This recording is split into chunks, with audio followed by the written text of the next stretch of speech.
took me down on the road.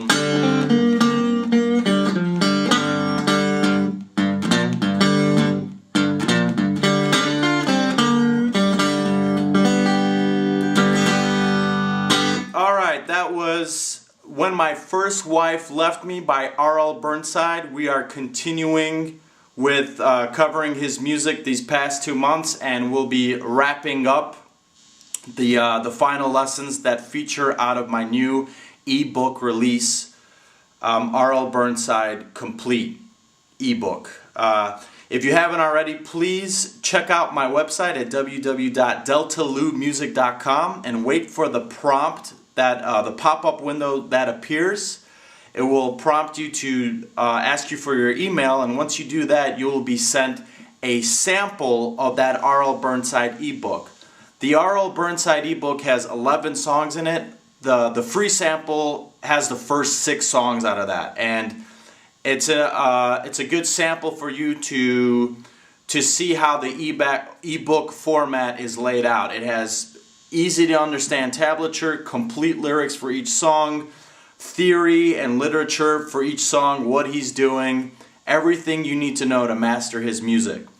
So we're going to be continuing with these lessons here with When My First Wife Left Me, which is a piece in open G tuning. Now, R.L. Burnside almost,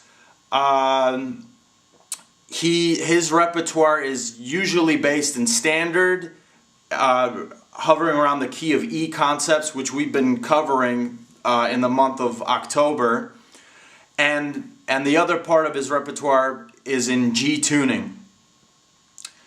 So the ebook takes those two together and gives you everything you need to master his music. Now, the reason that I wanted to teach When My First Wife Left Me is that it's a piece that is open to a lot of exploration. It's a recycling of licks that appears throughout other songs that he does in G tuning. And it's also a good way to learn the discipline in the right hand, which I'm going to be talking in great detail. And if you haven't checked out my Facebook, I posted a post about a documentary called The Last of the Mississippi Hill Country Blues Players. And in that segment where they interview R.L. Burnside, he talks about his greatest influences, which were John Lee Hooker and Mississippi Fred McDowell.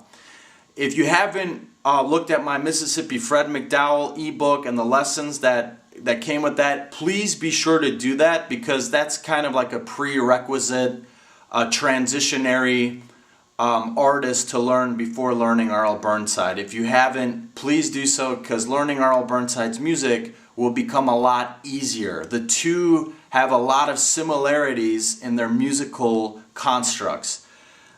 The past 6 months we've been looking at Mississippi Fred McDowell and R.L. Burnside, who are two artists that come from the Mississippi Hill Country area in the Mississippi Delta, and they utilize similar styles in their playing. And that style is very typical of Delta blues music.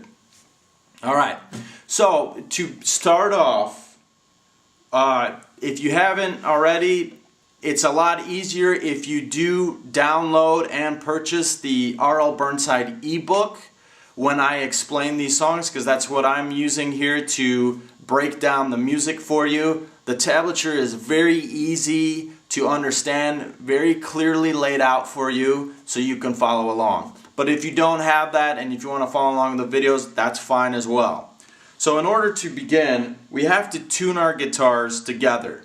Now, this version of When My First Wife Left Me, I'm teaching it based out of his Too Bad Jim album. And that tuning that he uses is G tuning pitched at G. So the top string is going to be a D. So go ahead and play a D on your end and tune your machine head to what you're hearing right now. Now my 5th string is going to be a G. My 4th string is going to be a D. My 3rd string is going to be a G.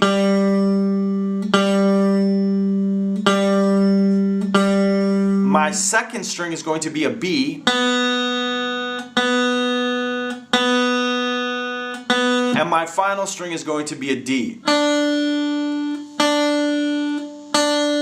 Now let's go ahead and play that strumming downward. Okay, so the breakdown of this song, and what's important to notice is the positioning of the right hand. And the way that the thumb is going to strike the 5th string as this constant bass accompaniment, it's going to set up and dictate the rhythm of the entire song. And it's imperative that we have to get this down. And then the other part of the structure of the song is going to be positioning your left hand to be fingering sort of a half of a 4 chord in this style of music. So in open G tuning and as well as in rock music, you have a 1-4-5 progression. The 1 chord, the 4 chord, and the 5 chord. The 4 chord is going to make a huge presence in most of R.L. Burnside's music.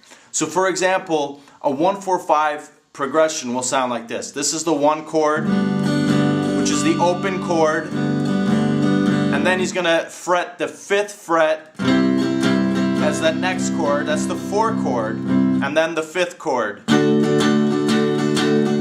Back to the 4 chord, 1 chord. Alright? And in that construct of music, the blues players playing from this region play the 4 chord in this way, in the first position here. They play that chord here. This is a John Lee Hooker chord.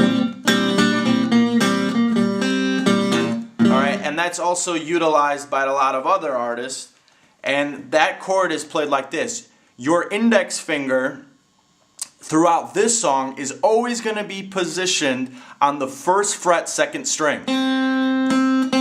It's always going to sit there.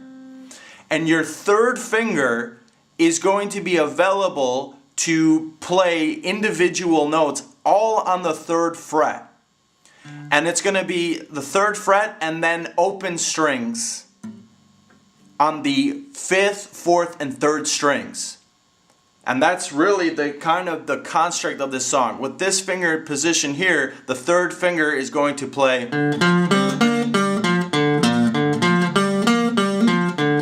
this kind of blues scale.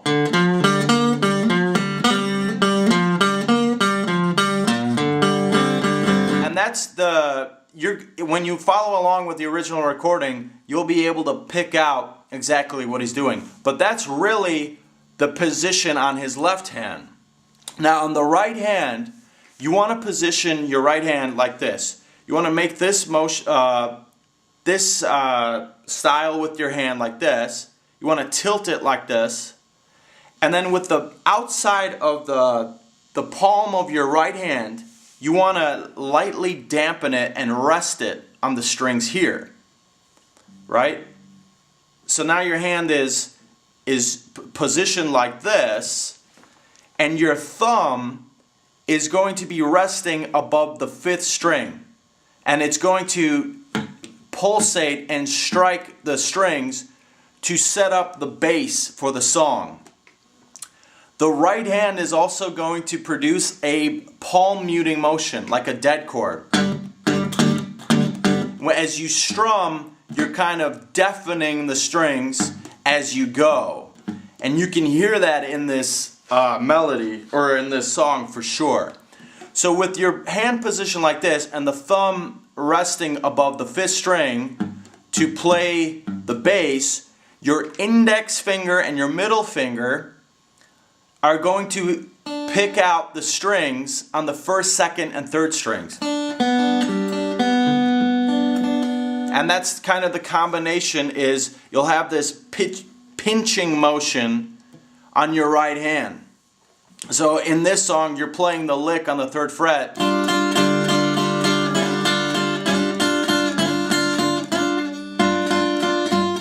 You're playing this motion on the 3rd fret, and watch what my index finger is doing, and my thumb is playing that 5th string open.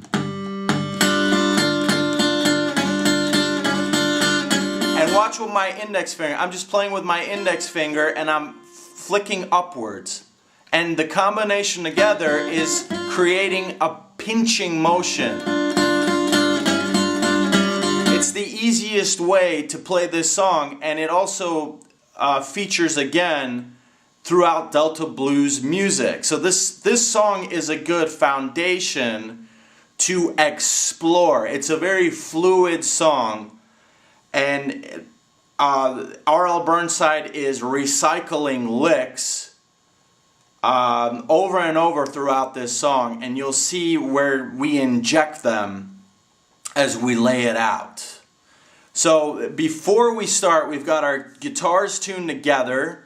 We've discussed the concept of the right hand producing this pinching motion, and we also are talking about this first fret, second string, this finger being positioned here to play the individual notes, which we'll discuss in great detail in the next parts of this song. Alright, so now let's get to the introduction of the song, which is very easy, and then we'll move forward from there.